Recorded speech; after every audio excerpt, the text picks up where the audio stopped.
Bienvenue tout le monde aux chroniques cinématiques de TVC22. Je m'appelle Francis Lavoie et aujourd'hui je vais vous discuter d'un film que je viens juste de découvrir et c'est ce genre de film-là qui me fait réaliser pourquoi est-ce que j'aime le cinéma.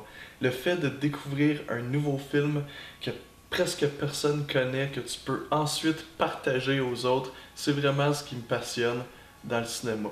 Donc aujourd'hui je vais vous discuter de Running Scared par Wayne Kramer.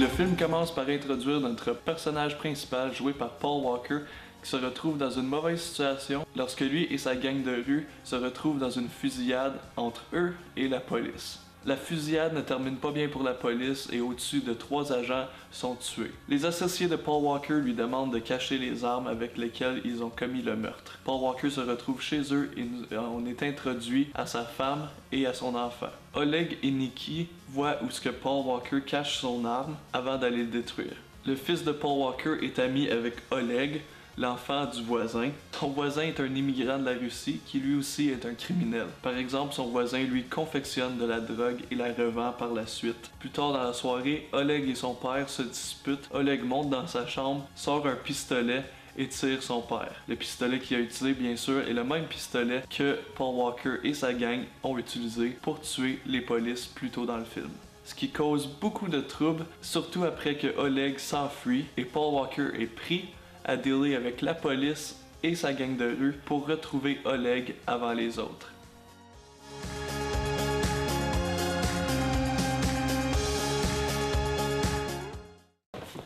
Premièrement, le film est réalisé par Wayne Kramer, un réalisateur que je n'avais jamais entendu parler de avant ce film. Et honnêtement, j'ai été extrêmement surpris et j'aimerais savoir toute sa filmographie. C'est pas le réalisateur le plus connu au monde, mais il est très respecté entre les autres cinéastes. La plupart de ses films, malheureusement, n'ont pas fait beaucoup d'argent. C'est probablement pour ça que vous n'avez jamais entendu parler. Et ça n'a pas fait beaucoup d'argent, tout simplement parce que le studio ne croyait pas en ses films. Deux de ses plus populaires sont Running Scared et The Cooler, avec William H. Macy. Et les deux étaient des flops totales au box-office, tout simplement parce que le studio les ont mis dans le moins de théâtre qu'ils pouvaient. La façon que ça fonctionne aux États-Unis et au Canada, c'est que tu as les distributeurs qui distribuent les films en salle. Lorsqu'ils ne croient pas à un film, ils vont juste essayer dans quelques petites salles, à New York, Los Angeles, Chicago, juste les grosses villes, et ils vont vraiment observer comment que ça fait niveau argent, niveau profit. Et si c'est pas un assez gros succès dans les comme 11 salles, ils vont complètement le retirer et pas le jouer nationalement. C'est la même chose qui est arrivé avec Running Scared.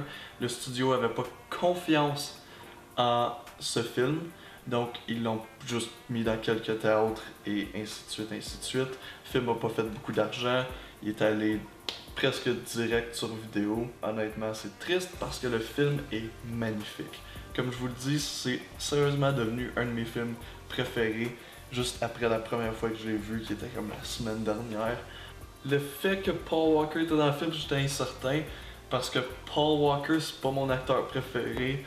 Fast and Furious, c'est vraiment pas une série de films que je suis impatient de voir. Mais je peux voir pourquoi les gens aiment Fast and Furious, je peux voir pourquoi que les gens aiment Paul Walker, il est très charismatique. Il est quand même pas pire comme acteur, mais je le voyais jamais vraiment faire des rôles aussi dramatiques et sérieux que celui-ci. Le film est un hommage aux films de crime des années 70 parce que le réalisateur trouvait qu'en 2006, comme dans les années 2000, les films d'action, les films de crime étaient trop, comment tu dis ça, watered down. Donc il y avait beaucoup trop de films qui étaient juste 13 ans et plus, tu sais, le langage était normal, et comme il essayait vraiment juste que ce soit pour un plus grand public. Et Wayne Kramer était comme, je veux faire un film de crime comme des années 70, comme avec du sacrage, la nudité, la violence, tout ça, tout ce qu'il y avait dans les années 70 que maintenant tu ne vois moins principalement à cause de la culture qu'on vit dedans. Et aussi, les studios aiment pas ça, prendre des risques. Donc, c'est un peu triste parce que si le film aurait été un succès, les studios auraient peut-être mis plus d'argent dans des films comme celui-ci, où ce que le réalisateur et le scénariste, le contrôle qu'ils voulaient, donc contrôle complet, ils pouvaient faire ce qu'ils voulaient. Donc c'est triste comment que le film est méconnu, mais en même temps, le découvrir, ça a été vraiment un des highlights des derniers mois au niveau cinématique. Parce que moi aussi, je trouve que les films de 2000 à 2010 et encore aujourd'hui sont très comme... On va pas... On va se calmer, on va faire ça grand public. Ce que j'ai aimé de Running Scared, c'était vraiment que c'était dans ta face. Ce que tu vois, c'est ce que c'est. Le style artistique est un petit peu bizarre dans le sens où c'était les années 2000, donc il y a du ralenti, il y a un petit peu d'effets à l'ordi qui sont évidentes maintenant. Le montage est un petit peu trop rapide. Mais généralement, j'ai quand même aimé la cinématographie. Comme j'ai dit, Paul Walker était excellent. Même les acteurs enfants, ce qui est rare, honnêtement, que des acteurs enfants soient bons. Dans ce film-ci, il était quand même pas pire. Surtout Oleg. Oleg, il était vraiment bon. Le fils à Paul Walker, un peu moins. Mais comme, ils ont 10 ans, fait que je peux pas trop critiquer. La femme de Paul Walker était jouée par Vera Farmiga, et je m'excuse si j'ai mal prononcé ça. Et honnêtement, elle était très excellente, et son personnage était très bien écrit, très bien développé. La semaine dernière, sur le comptable, j'ai dit que Anna Kendrick était sous-écrite, sous-développée. Ben, dans ce film-ci, c'est complètement le contraire.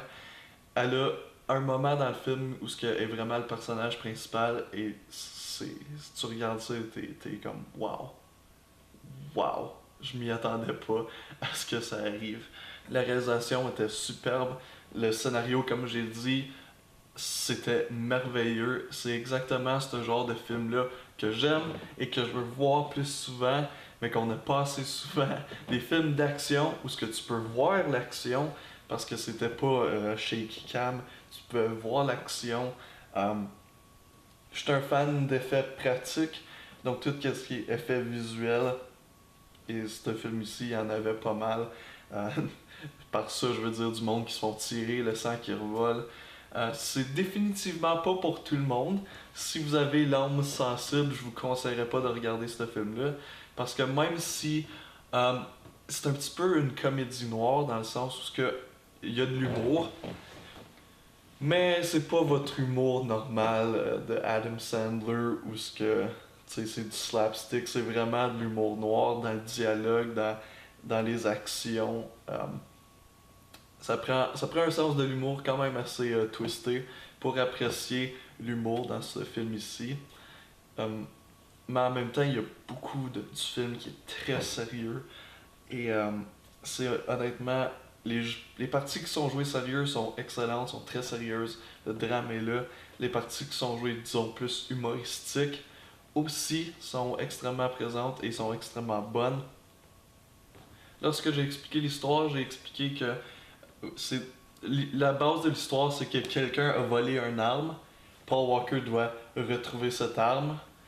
L'enfant se met dans plusieurs troubles en sauvant. Et Paul Walker se met dans beaucoup de troubles en essayant de sauver l'enfant. Il veut pas vraiment le sauver. Au début, il veut pas le sauver, il veut juste arriver, prendre son arme avant que la police arrive ou avant que la mafia le retrouve aussi. Mais après ça, il développe genre une amitié avec l'enfant et il veut qu'il soit safe, il veut vraiment qu'il soit sécuritaire et qu'il passe à travers de la situation sans trop avoir mal, et il est prêt à risquer sa vie pour pas que l'enfant se fasse faire du mal. Donc il y a un arc dans les personnages, dans pas mal tous les personnages. Tu peux voir leur développement à travers du film, qui est la base d'une bonne histoire, que tes personnages soient développés, ils changent à la fin du film. Donc, j'ai vraiment adoré ce film, je vous le conseille. Présentement, il est sur Netflix. Netflix change leur catalogue à chaque mois.